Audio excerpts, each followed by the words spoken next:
Hi guys, welcome to tag my college. So इस video में हम बात करेंगे IPU CET 2017 की काउंसलिंग प्रोसीजर के बारे में। बहुत से लोगों को डाउट रहता है कि पूरा काउंसलिंग प्रोसीजर है क्या, बहुत ज़्यादा कन्फ्यूजन रहता है। तो इस वीडियो में मैं point two point step wise सारे पॉइंट्स को, सारे स्टेप्स को कवर अप करूँगी कि एक्चुअल में प्रोसीजर कब शुरू होता है, क्या क्या नेक्स्ट स्टेप्स होते हैं एंड कब इसका फाइनल कॉल होता है। सो सबसे पहले अगर मैं बात कर रही हूँ IPU CET, तो that is I am talking about Guru Govind Singh Indraprastha university, जिसका रिजल्ट ऑलरेडी आ चुका है। एंड रिजल्ट आने के बाद डेफिनेटली हर एक कॉलेजेस, हर एक यूनिवर्सिटी जो है वो अपनी काउंसलिंग प्रोसीजर स्टार्ट कर देती है। सो वेरी सून इसका काउंसलिंग प्रोसीजर भी स्टार्ट हो जाएगा। So buck up guys, you need to be ready for that, because बहुत सारे स्टेप्स हैं, बहुत सारी चीज़ें हैं, बहुत सारे डॉक्यूमेंट्स हैं जो आपको बहुत ज़्यादा ध्यान रखने पड़ेंगे while going through this IPU CET। Apart from that do have to check out your colleges. अपने कॉलेजेस भी शॉर्टलिस्ट करके रखना कि किन किन कॉलेजेस के लिए आप जाना चाहोगे, किन किन कॉलेजेस में आप पहली प्रेफरेंसेस डालना चाहोगे। और पहले से उन कॉलेजेस की देखो रिसर्चिंग करके रखना कि उसकी बिल्डिंग कैसी है, इंफ्रास्ट्रक्चर कैसा है, उसका प्लेसमेंट कैसा है, उसमें टीचर्स कैसे हैं, फैकल्टीज़ का कोर्स कैसा है। एंड देन अगर उसका पास रिकॉर्ड है, पास रिकॉर्ड्स में लाइक उसके पासिंग स्टूडेंट्स कितने हैं, अगर फेल हुए हैं तो वो कितना है। सो इन सारे रेशियोज़ को आप स्टडी करने के बाद अपने कॉलेजेस को शॉर्टलिस्ट करना। सो एक बार अपने कॉलेजेस अपने शॉर्टलिस्ट कर दिए, उसके बाद अपनी काउंसलिंग के लिए जाओ एंड क्या क्या स्टेप्स रहेंगे वो सब मैं इस वीडियो में कवर करूँगी। तो सबसे पहले मैं बता दूं कि जो ऑनलाइन प्रोसीजर है वो बेसिकली इन 11 प्रोग्राम्स के लिए होगा। दैट इज़ BTech जिसका कोड होगा 131, BBA जिसका कोड होगा 125, BCA जिसका कोड होगा 114, BCom honours with code 146, BJMC with code 126, LLB with code 121 and B.Ed with code 122 and MBA 101, MCA 105, LEB Tech which is in diploma we're having the code of 128 and वही चीज़ BSc में 129। सो इन 11 courses के लिए so basically counselling होगी, इन 11 programmes के लिए counselling होगी। And अब मैं बात करूँ कि नॉर्मल इंस्ट्रक्शंस की, देखो सबसे पहले चीज़ सारी डिटेल्स आपकी IPU यूनिवर्सिटी के वेबसाइट पर डिक्लेयर होगी, लेकिन कोई ठीक है, I give you a complete short profile over here कि सबसे पहले जो आपको ध्यान रखना है, सबसे पहली चीज़ जो आपको ध्यान रखनी है वो अपनी एलिजिबिलिटी ध्यान रखनी है। देखो पहले ही अपनी कंडीशंस, जो एलिजिबिलिटी के अंदर जो कंडीशंस आएंगी जो ब्राउज़र में होती है, उन सबको पढ़ लेना। उसके बाद अगर तुम उसको सेटिस्फाई करते हो देखो तभी काउंसलिंग के लिए बैठना, वरना तुम्हारा टाइम वो वेस्ट है। बिकॉज यूनिवर्सिटी का कुछ नहीं होगा, यूनिवर्सिटी सीधा का सीधा उस पर नो कर देगी, रिजेक्ट कर देगी, दैट्स इट। सो पहले ये चीज़ चेक कर लेना। So you should satisfy all those eligibility criteria for the admission in whichever programme you are applying. सी वेरी करेगा ही करेगा, किसी कोर्स में आपको 50% मांगेगा, किसी कोर्स में 75%। सो ये चीज़ें वेरी करेंगी। सो अपने कोर्स के अकॉर्डिंग जिस भी कोर्स में आप जा रहे हो, रजिस्टर करने से पहले और फीस सबमिट करने से पहले सबसे पहले अपना एलिजिबिलिटी चेक कर लेना। आपको वो चीज़ सबसे पहले फुलफिल करनी है, उसके बाद अपनी काउंसलिंग में आगे प्रोसीड करना है, ठीक है। और जितना भी आपका मिनिमम एलिजिबिलिटी क्राइटेरिया होगा प्रोग्राम का, वो पूरा का पूरा कवर करने के बाद आप अपनी करेक्ट डिटेल्स डालो कि कहाँ से हो, दिल्ली से हो या दिल्ली से नहीं हो। बिकॉज इन सारी चीज़ों के ना, इन सारी चीज़ों के वेटेज बहुत डिफरेंट है, ठीक है। अगर किसी कैटेगरी में फॉल आउट करते हो तो वो स्पेसिफाई करो। लड़कियों के लिए भी काफ़ी सारी प्रोविजंस हैं। सो ये सारी चीज़ें आपको ध्यान रखनी पड़ेंगी एलिजिबिलिटी के बाद, कि अगर आपको जो अपनी डिटेल्स डाल रहे हो उन सब का भी आपको अपने तरह से ध्यान रखना पड़ेगा। एंड गाइस प्लीज़ कोई फेक इन्फॉर्मेशन मत डालना, क्योंकि आगे जाके तुम्हें ही हार्म होंगे और किसी को कुछ नहीं होगा। बिकॉज अगर पकड़े ही जाते हैं बेसिकली, तो फीस भी नहीं मिलेगी, कैंसिलेशन हो जाएगा, ब्लैक लिस्ट हो जाओगे, ठीक है। एंड हाँ, ये लास्ट मिनट वाला जो रश होता है ना, इसको भी यार अवॉइड कर लेना। जितनी जल्दी हो सके उतना जल्दी अप्लाई कर देना। बिकॉज लास्ट में क्या होता है कि बहुत सारी प्रॉब्लम्स आ जाती हैं, कभी नेटवर्क इशू है या कोई और सारी चीज़ें प्रॉब्लम आ जाएंगी। तो लास्ट मिनट के लिए वेट मत करना, जितना मतलब जैसे ही काउंसलिंग ओपन हो तभी रजिस्ट्रेशन करना और तभी फीस सबमिट करना एंड काउंसलिंग के लिए बैठ जाना, ठीक है। ये जनरल चीज़ें थी जो मेरे को बतानी थी। अब मैं नॉर्मल प्रोसीजर की बात आती हूँ। तो सबसे पहला प्रोसीजर होता है वो काउंसलिंग का पार्टिसिपेशन फ़ी होता है, ठीक है। आपको 1000 रुपये डिपॉजिट करने होता है, 1000 तो मेन होता है। इसके बाद जो टैक्सेस और चार्जेस होते हैं वो भी इसमें एप्लीकेबल होते हैं। ये नॉन रिफंडेबल होती है, ये नहीं मिलती है। ये किसके नाम पे ली जाती है? काउंसलिंग पार्टिसिपेशन फ़ी के नाम पे ली जाती है। तो you have to deposit a fee of 1000 rupees which includes the other charges as well, like your taxes and the other charges, ठीक है। इस फ़ी को डिपॉजिट करने के लिए आपको वेबसाइट पे जाना होगा, दैट इज़ ipuadmissions.nic.in की वेबसाइट पे। वहाँ पर एक ऑप्शन होगा पेमेंट ऑफ काउंसलिंग पार्टिसिपेशन का, ठीक है।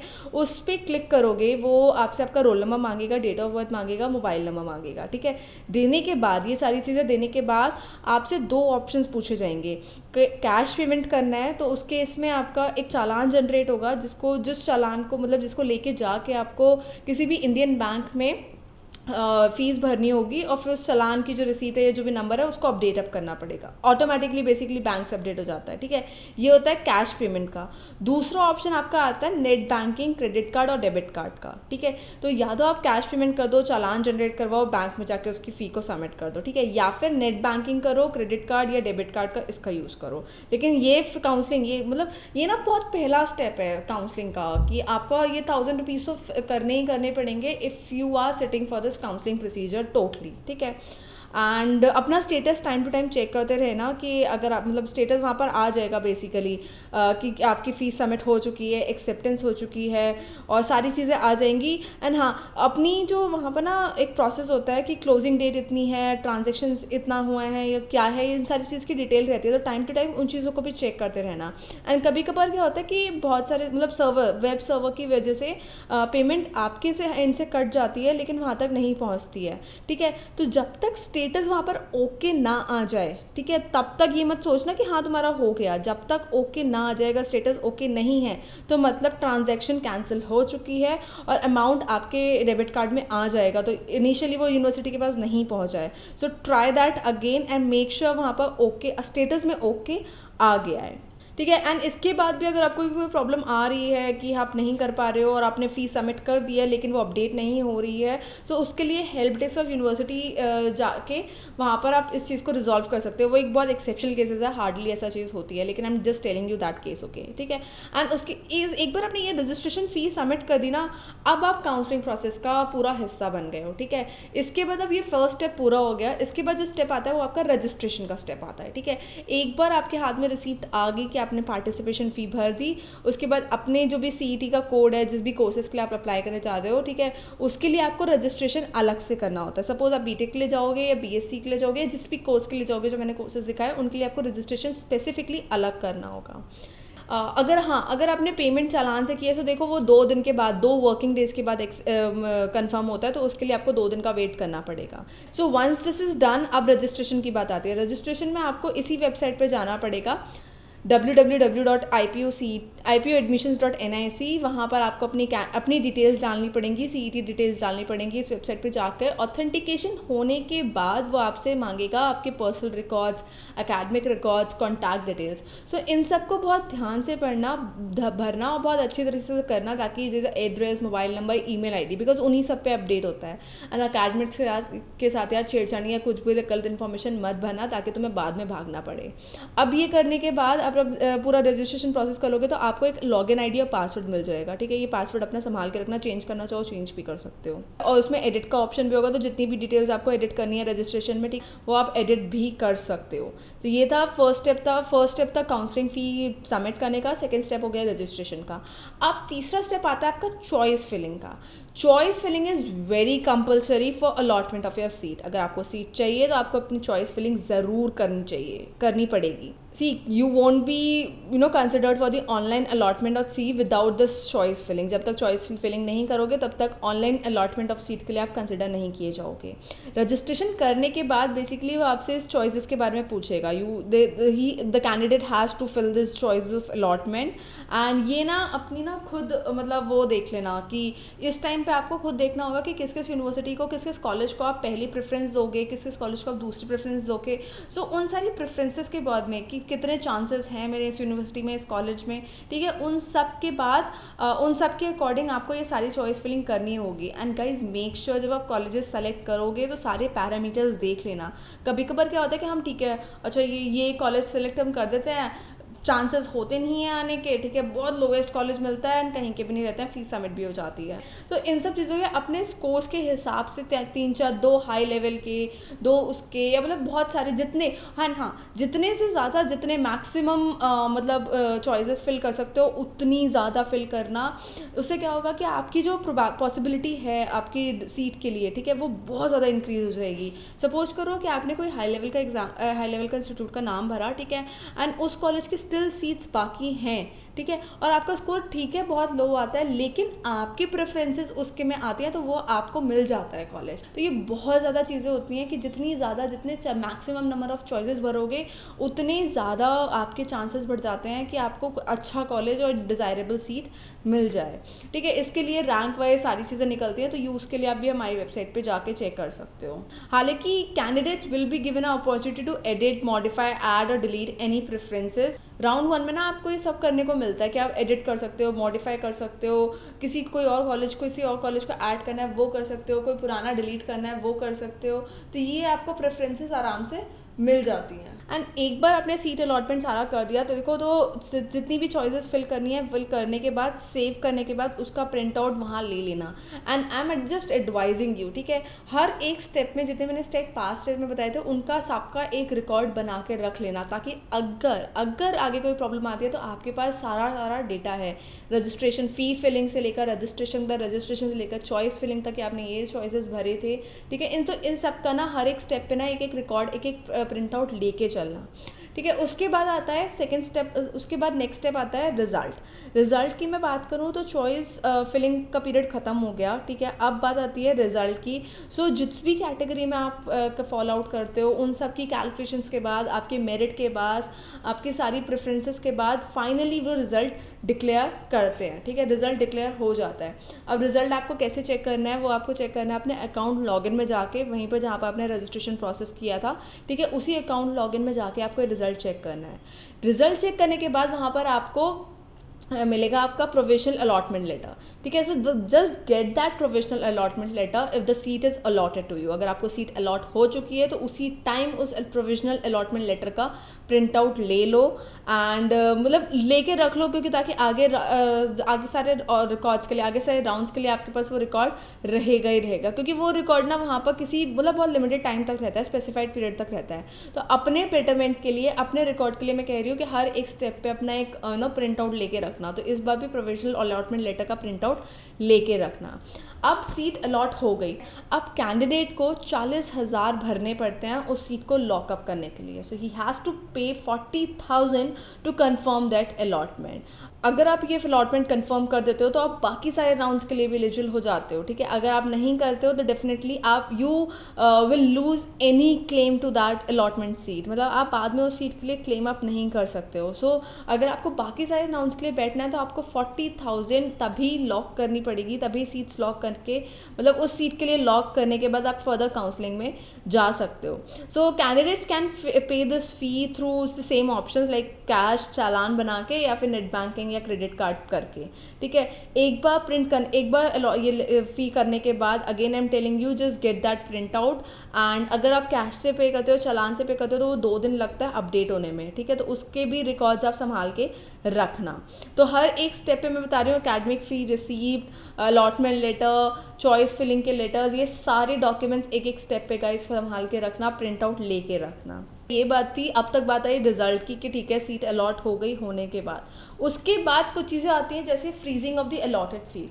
अब आप freezing of the allotted seat कैसे करोगे? हर एक राउंड के काउंसलिंग के हर एक राउंड के बाद अगर बंदा सेटिस्फाइड है अपनी सीट अलॉटेड से, जो भी सीट उसको अलॉट हुई है, and he does not want to participate in the subsequent rounds of the counselling for the upgradation, तो वो वहीं पर अपनी सीट को फ्रीज कर सकता है by clicking on a freeze option that is available in the account. मतलब आप काउंसलिंग में चलते चले जा रहे हो ना, आपको ऐसा लगता है कि आप ऐसे कॉलेज के लाइन पे आ जाते हो, ऐसे कॉलेज के उस पे आ जाते हो अलॉटमेंट पे, कि आपको लगता है कि हाँ यार ठीक है, I am fine with it, इस कॉलेज में ही मेरा ड्रीम था एंड इस कॉलेज के साथ I can go for the further studies. ठीक है, so you can at a time leave that counselling and freeze out your seat in that particular college. But अगर आपको लगता है कि नहीं यार इस कॉलेज से ऊपर वाला कॉलेज या आगे वाला कॉलेज भी मेरे को मिल सकता है, ठीक है, so don't freeze that, don't freeze that, and next higher preferences जो भी है वो डेफिनेटली आपको मिल सकती है अगर आप ऑटोमेटिकली नेक्स्ट राउंड में चले जाते हो और वहाँ पर उस कॉलेज की सीट्स अवेलेबल होती हैं in case that is the thing. So ये freezing of the allotment seat होती है कि अगर आपको लगता है कि आप इस कॉलेज में जो भी अभी आपको करेंटली मिल रहा है उसमें आप को मिल सकता है, आप फाइन हो, you are okay with that, so just freeze it out and still you think कि नहीं इससे अच्छे कॉलेज में मेरे को मिल जाएगा, इससे ऊपर वाली प्रेफरेंसेस मेरी दूसरी हैं, ठीक है। So don't freeze it and you can go for the next round. अगर be sure that you can get that college, because वो तभी मिलेगा अगर उन कॉलेजेस में सीट्स अवेलेबल होंगी, तभी आपको वो सीट मिल पाएगी। तो ये थी freezing of the allotted seat. उसके बाद अगर मैं बात कहूँ कि विड्रॉल की और फी रिफंड की, so after depositing your academic fee जो कि 40,000 थी एंड कैंडिडेट को लगता है कि मुझे भाई विड्रॉ करवाना है, सो वहाँ पर एक ऑप्शन है विड्रॉल का। वहाँ पर विड्रॉल का ऑप्शन होता है कि अकाउंट में आपका कि आपको विड्रॉ करवानी है ये सीट, तो you can apply for that withdrawal and refund of the fee as well. लेकिन guys do remember, after depositing your academic fee the candidate though can withdraw the admission, but उसके बाद candidate will not be considered for the आगे वाले round के लिए को consider नहीं किया जाएगा एक्सेप्ट ऑफ स्पॉट काउंसलिंग। अब स्पॉट काउंसलिंग क्या होती है इसके बारे में मैं बताऊंगी, लेकिन अगर आपने अभी विड्रॉ कर ली सीट, अपनी विड्रॉ कर ली, अपनी फीस भी विड्रॉ कर ली, ठीक है, तो उसके बाद जितने भी काउंसलिंग स्टेप्स होंगे उनके लिए आप नहीं बैठ सकते हो except for the spot counselling. Spot counselling का कंसेप्ट मैं भी आगे बताती हूँ। एंड इतना सबके बाद अगर आप लास्ट राउंड तक पहुंच जाते हो तो ठीक है, उसके बाद आपका कोई विड्रॉल नहीं होता, कोई रिफंड नहीं होता सीट्स का, ठीक है। तो लास्ट राउंड में क्या होता है, जितनी भी सीट्स होती हैं रीजन वाइज या कैटेगरी वाइज, ठीक है, वो एक अनरिजर्व्ड कैटेगरी में कन्वर्ट हो जाती हैं, उसके बाद वे अलॉट की जाती हैं। So once only the candidates who have allotted seat and this paid this 40,000 and have not frozen their allotment and have not even withdrawn it will be eligible for this sliding round. sliding round क्या होता है वो भी मैं explain करूँगी, लेकिन अगर जिन जिन candidates को अलॉट किया गया है एंड उन्होंने 40,000 भर दिया है लेकिन उन्हें अभी तक सीट विड्रॉ नहीं की, ना फ्रोज की, ना फ्रीज की, ठीक है, वो इस स्लाइडिंग राउंड के लिए आगे चले जाते हैं। अब स्लाइडिंग राउंड का कंसेप्ट भी बहुत डिफरेंट होता है। स्लाइडिंग राउंड का कंसेप्ट बेसिकली यही होता है कि जिन्होंने 40,000 कर दी और अभी तक उन्होंने विड्रॉ भी नहीं की है, फ्रीज भी नहीं की है, ठीक है। Sliding round shall be based on the preferences which are already entered by the candidates. जब ऑनलाइन सिस्टम में स्टार्टिंग में आपको प्रेफरेंसेस दी गई थी उस टाइम पे कैंडिडेट ने लॉकअप कर दी, तो उसके बेसिस पे उसकी मेरिट के बेसिस पे, स्टूडेंट की मेरिट के बेसिस पे वो स्लाइडिंग राउंड के लिए चला जाता है और वहाँ से उसको कॉलेजेस मिलते हैं। एंड अगर कैंडिडेट ने अपनी एकेडमिक फ़ी वो कर दी है, जैसे फ़ी पे कर दी है एंड वो स्लाइडिंग राउंड के लिए नहीं जाना चाहता, देन उस केस में कैंडिडेट को अपनी जो अलॉटमेंट है वो फ्रीज आउट करनी पड़ेगी। So after sliding round the allotted candidate should report to the allotted institutes for verification of the documents. So इस स्लाइडिंग राउंड के बाद बेसिकली स्टूडेंट्स को अपने अपने कॉलेजेस, जो भी उनके कॉलेजेस प्रोवाइड किए गए हैं, जो भी अलॉट अप हुए हैं, उनमें जाना पड़ता है, अपनी सीट को पूरी तरह से लॉकअप करना पड़ता है, फाइनल लॉकअप बेसिकली। सो उस टाइम पे आपको सारी चीज़ें, सारे डॉक्यूमेंट्स लेके जाने पड़ते हैं, वेरीफाई करवाने पड़ते हैं, वहाँ पर आपको फाइनल अलॉटमेंट लेटर मिल जाता है। सो जब आप कॉलेजेस में जा रहे हो तो अपनी एडमिशन स्लिप लेके जाओ, ठीक है, जो रजिस्ट्रेशन स्लिप थी, प्रोविजनल अलॉटमेंट लेटर लेके जाओ, एकेडमिक फ़ी रिसिप्ट लेके जाओ, अपने बाकी डॉक्यूमेंट्स जितने होते हैं स्कूल के, कॉलेजेस के, ये सारे लेके जाओ, और जो रिमेनिंग अमाउंट है फीस का वो भी साथ के साथ लेके जाओ। तो जब ये वेबसाइट पे शेड्यूल निकाला जाता है कि इस डेट को students are advise to report out in the colleges, in the institutes. So अगर कोई बच्चा इसमें फेल आउट हो जाता है, वो इस टाइम पे या इस डॉक्यूमेंट के साथ नहीं आता है, तो डेफिनेटली उसका एडमिशन ऑटोमेटिकली कैंसिल हो जाएगा गाइस। सो जब आप स्लाइडिंग राउंड तक पहुँच जाते हो और उसके बाद आपसे बोला जाता है कि आप कॉलेजेस में जाकर रिपोर्ट आउट करो, अपनी सीट को फाइनलाइज करो, ठीक है, तो उस टाइम पर आपको बहुत सीरियस होना है, सारे के सारे डॉक्यूमेंट्स को लेके जाना है और सबमिट आउट करना है, बिकॉज एक भी डॉक्यूमेंट, कोई भी फेलियर हो गया, कुछ भी हो गया, ठीक है, तो आपका एडमिशन वहीं कैंसिल हो जाता है।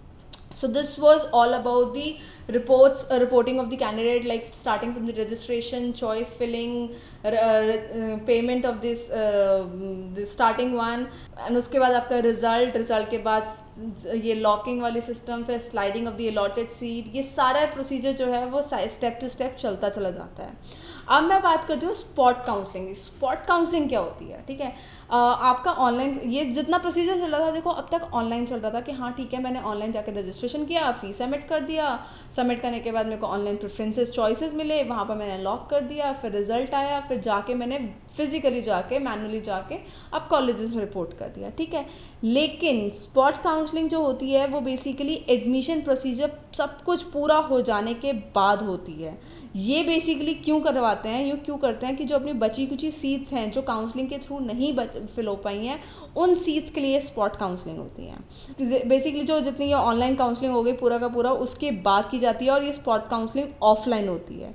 So जो students who all eligible candidates who are desiring to appear for the spot counseling have to pay a counseling fee separately. इसकी 2000 फ़ी अलग होती है, वो तो भूल ही जाओ, जो अगर आपने स्टार्टिंग में की थी वो तो ऑनलाइन प्रोसीजर की थी 1000 रुपी, ठीक है। लेकिन स्पॉट काउंसलिंग की फ़ी अलग होती है which is 2000 which is non refundable. So basically spot counselling उन खाली सीट्स के लिए की जाती है जो ऑनलाइन सिस्टम ऑनलाइन काउंसलिंग से नहीं भरे गए हैं, नहीं फुल हुई हैं, तो उन खाली सीट्स उन वेकेंट सीट्स के लिए ये सारी स्पॉट काउंसलिंग की जाती है। So any CET qualified candidate who has not taken in the admission in this counselling online counselling will be eligible to participate in the spot counseling. Apart from that, all non-admitted candidates will be also eligible to participate in the spot counseling, and there will be no withdrawal of the admission or refund of the fees for the candidates who will be taking admission in the spot counseling. So seats, even though left after the spot counseling, will be considered for the admission procedure again. And ये जो spot counselling होती है ना, ये 31 जुलाई तक ख़त्म हो जाती है। 31 जुलाई तक बेसिकली लास्ट डेट होती है। उसके बाद ये बेसिकली मतलब तब तक पूरा प्रोसीजर ख़त्म हो जाता है इसका स्पॉट काउंसलिंग का एंड पूरा का पूरा। So this was all. I thought कि it is very important for you guys to know when you are going for IPU CET कि ये point to point step to step कैसा होता है। even though अगर आपने ऑनलाइन काउंसलिंग छोड़ दी है, विड्रॉ कर दी है, आपको नहीं लगता कि आपका वहाँ पर किस तरह से प्रोसीजर आएगा, तो आप स्पॉट काउंसलिंग आप ये रिस्क ले सकते हो। Spot counselling basically taking a risk कि आप सोचो कि हाँ ठीक है, ऑनलाइन करने के बाद ऑनलाइन प्रोसीजर ऑनलाइन काउंसलिंग होने के बाद अगर कॉलेजेस में खाली सीट्स बचती हैं तो वो स्पॉट काउंसलिंग के लिए चली जाती हैं। स्पॉट काउंसलिंग के लिए फ़ी डिफरेंट होती है एंड लॉकिंग सिस्टम भी डिफरेंट होता है। वहाँ पर आपको फिजिकली खुद ही जाके वहाँ पर सब कुछ करना पड़ता है, कॉलेजेस में विजिट करना पड़ता है, ऑन द स्पॉट आपको अपनी सीट्स को बुक करना पड़ता है। So this was all about IPU CET, that is Indraprastha university की जो कॉमन एंट्रेंस टेस्ट हुआ था उसकी काउंसलिंग से रिलेटेड था सारा का सारा। And yes guys, we are having a offer that you can get a 20 rupees Paytm cashback by just uploading your IPU CET score card on our website. अपना result अपना हमारी वेबसाइट पर upload कर दो, लिंक मैं आपको description में दे दूंगी। Just upload that IPU CET score card and you will get a 20 rupees Paytm cashback. That is the offer we are recently offering. So thank you for watching the video guys. To know more about our updates, please do not forget to subscribe. Keep subscribing, keep liking, keep commenting and keep posting. Bye bye.